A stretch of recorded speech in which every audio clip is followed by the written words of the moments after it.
So good morning, everyone's wide awake. I can see coffee's poured and everyone's looking bright and cheery. So when we talk about where the salon should be, I think everyone wants to come to a seminar like this and get some insight to what everyone else is doing, take something away from it and learn and grow and develop their business. Unfortunately, there's no secrets in this industry. It's all about persistence and training and development of your team and as well as yourself.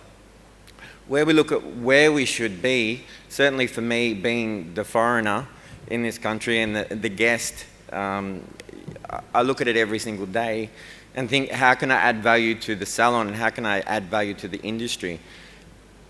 If we put ourselves on par with international standards, and that's what we try and do, we have to grow and develop the business in every facet.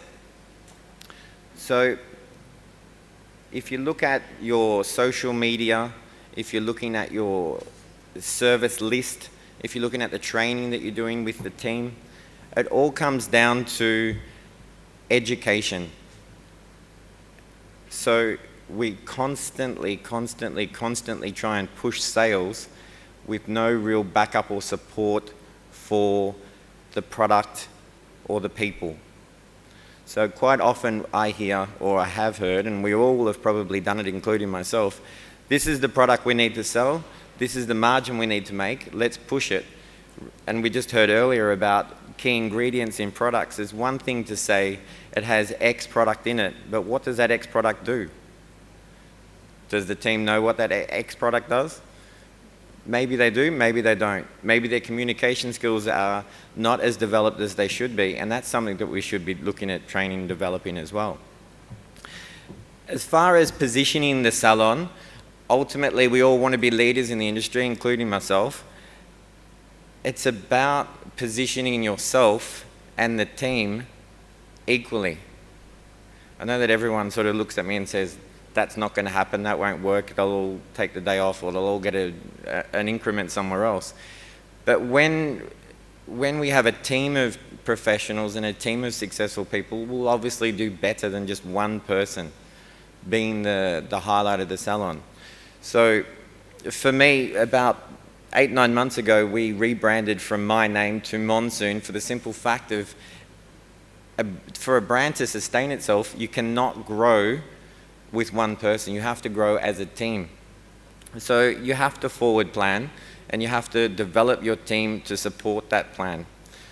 So saying that, some of the areas that we look at, and I suppose that's what we're here to talk about each other, what we all do, is social media. Our social media is quite strong. It's certainly got a long way to go before I'm happy with it, but we're getting there. Social media is something that we train with the staff, what they should say, what they shouldn't say, their interaction socially, whether it be Facebook, Twitter, Instagram, Foursquare, whatever. The social media needs to be planned and the social media needs to be explained and developed with the staff. If you look at international standards as far as social media, whether it be Facebook, your website, your emails, there's a huge disconnection with what happens here. So I think everyone in the room would have a website, but yet very few people use their actual domain email address. It's always a Rediff or a Gmail address. Now perception, long term, if we want to position ourselves in the right way, an email should come from a professional email and it should be written in a professional manner. So it's about positioning yourself long term with simple things like that make a huge difference as far as perception. As far as growth and as far as looking for opportunities long term, obviously short term we have to make these changes in order to be in the position to take those changes or take those opportunities when they arise. So that's what we do.